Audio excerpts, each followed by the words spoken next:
Well, welcome back.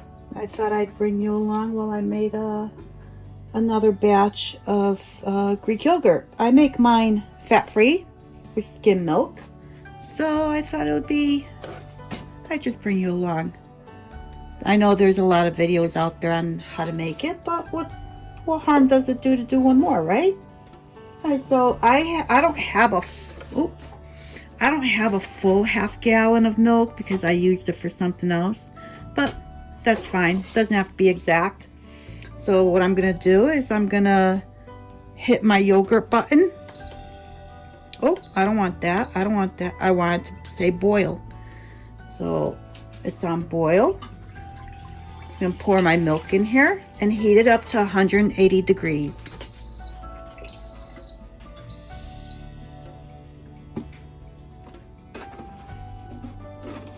For my culture, I saved some from previous yogurt and put it in the freezer. I put them in my little baggies here. I took this out of the freezer. I'm just going to leave it out here and bring it up to room temperature while this is heating up. It won't be all the way to room temperature because it's ice cold right now, but you know, it won't be. I'll get the chill off of it and then we can temper it and put it into the yogurt mixture. But for now, we're just going to get this up to 180 degrees. So we're going on about 10 minutes, and right now it's approaching 150 degrees. So I'm thinking the whole process of bringing this up to 180 probably takes about 15 minutes. But I keep stirring it because I really don't want it to scorch on the bottom. I don't mind a little bit, but I'm just trying to prevent it from scorching, that's all. So I'm stirring it more often than really is necessary.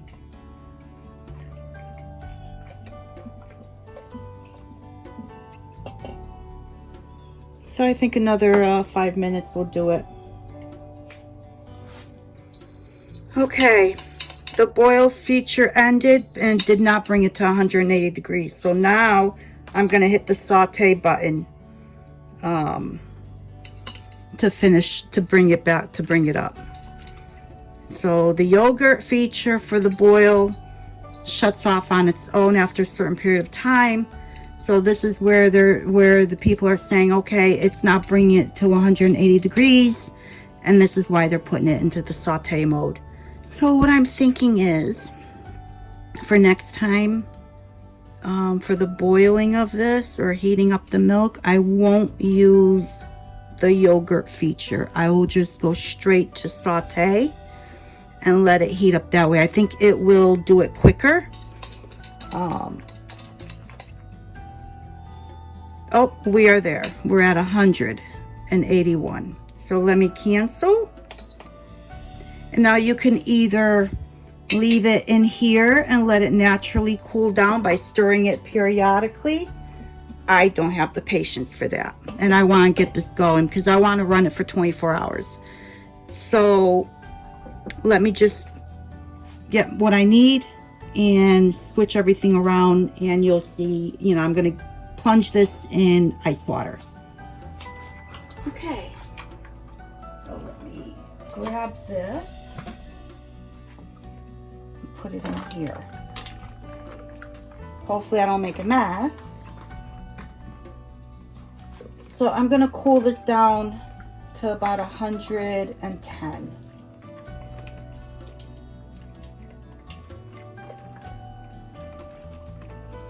This just kind of speeds up the process.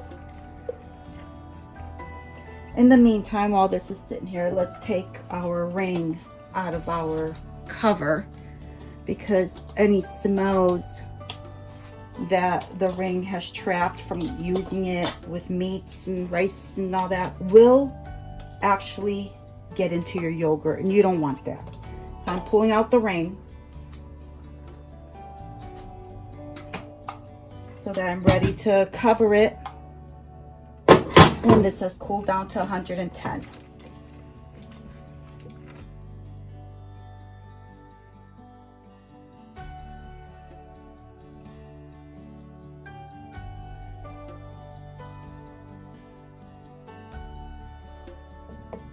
Okay, I'm down to 115, 116, so that's good enough.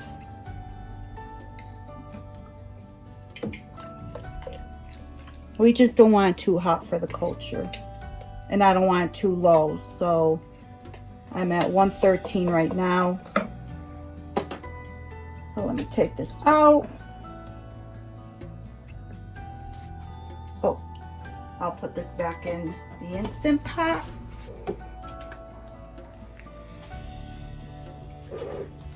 I'm gonna get my culture, which is pretty cold still, but at least it's not as cold as it was. I'm just gonna pour it. When I say culture, this is just yogurt that I saved from my previous batch and put it in the freezer. So because I use skim milk and I like mine thick, I did about a half a cup. Usually it's a couple of tablespoons for a batch. I'm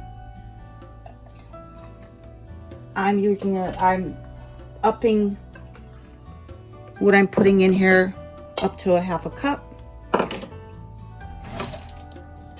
And it helps with the thickening. So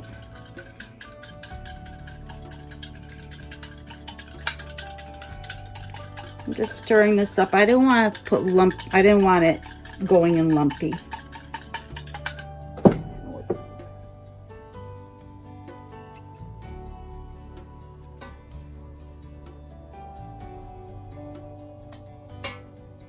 I thought I saw something. I guess that was a bubble.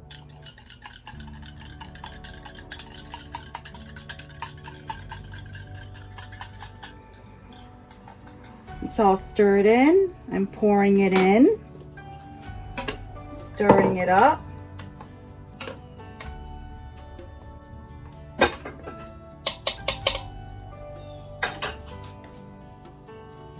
Oh, there's my cover. I'm putting the cover on.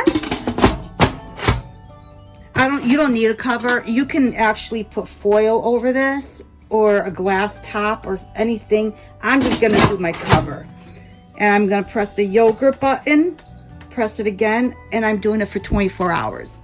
I really like the tartness that it comes out. It's like, honestly, it tastes closer to the sour cream and almost at the cream cheese point. So I really like that. So this is good to go for 24 hours. I'm done, at least until tomorrow. So I'll bring you back when this is all ready to strain. Okay, the yogurt's been done. It's been sitting here for a couple hours now since it was finished, but that's fine. So I want to show you what it looks like. See how it pulls away from the edge? Okay, that's what you want. It smells really good. So I'm going to show you what I do next. We're going to strain and separate the whey from the actual yogurt. And so what I have here is my strainer. I have a plastic bowl. I'm going to do it all in one. And because I'm not going to divide into two smaller ones, I'm going to use my big tea towel. Otherwise, I'd be using coffee liners, which work just as well. But any towel, tea towel will do. And I'm just going to go ahead and dump this in. I'm not going to scrape the bottom. I don't want the stuff from the bottom. So just poured it in. And I'm going to cover this up and put it in the refrigerator and let it strain. The whey will separate from the rest of it, and I'll bring you back when it's time to put this in a jar and you'll see what it looks like. Okay, so I just took this out of the refrigerator. It's been in the refrigerator for approximately 2.5, 3 hours. And we're gonna open this up.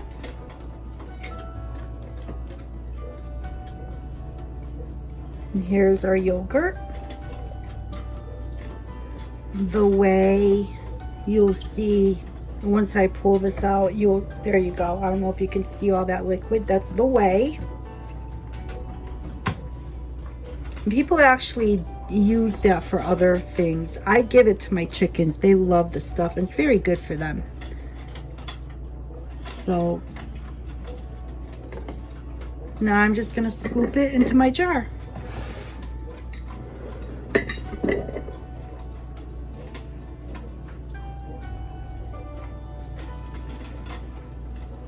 And it's very thick. It's like the consistency of sour cream. Very thick. And it only gets thicker as it sits. So this is really very nice for a fat-free, because I use skim milk. Usually the recipes call for whole milk, 2%. But I do skim milk to keep it fat-free. And what I will do is I still have some in the freezer, like half-cup measurements in a Ziploc bags, like what I started with. But I'll probably save about a half cup of this as well and put that in the freezer, just, you know, just so that I don't run out.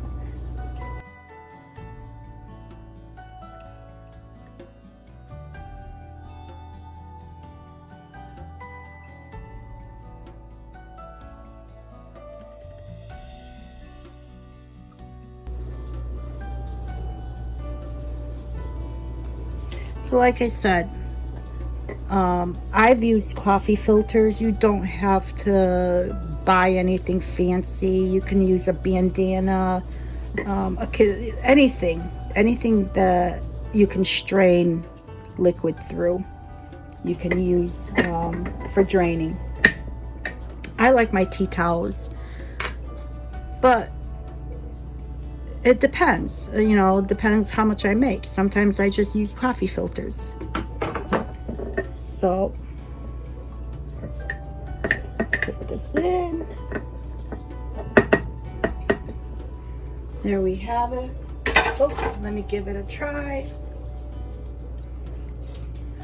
Oh, that tastes just like sour cream. This is so good. And it's so creamy and so thick. So the flavor and the tanginess depends on how long you incubate it. I like to do the 24 hours, and today I kind of went longer. It sat in the Instant Pot for about 2 hours, I would say, overdue with it off, but that's fine. I really like the tanginess. For less tanginess, then you go for less hours. You know, you would do the 8 hours or the 10, or then once you find your flavor that you like, you'll know exactly how long you'll need to do it for. So this is my fat-free Greek yogurt that I made in my Instant Pot. And I go through a lot of yogurt, and and the best part of it is it only cost me $1.90 to make, because that's what the half-gallon milk cost me. So thank you once again for joining me in Babci's Corner while I made my fat-free Greek yogurt. Hope to see you soon. Until next time.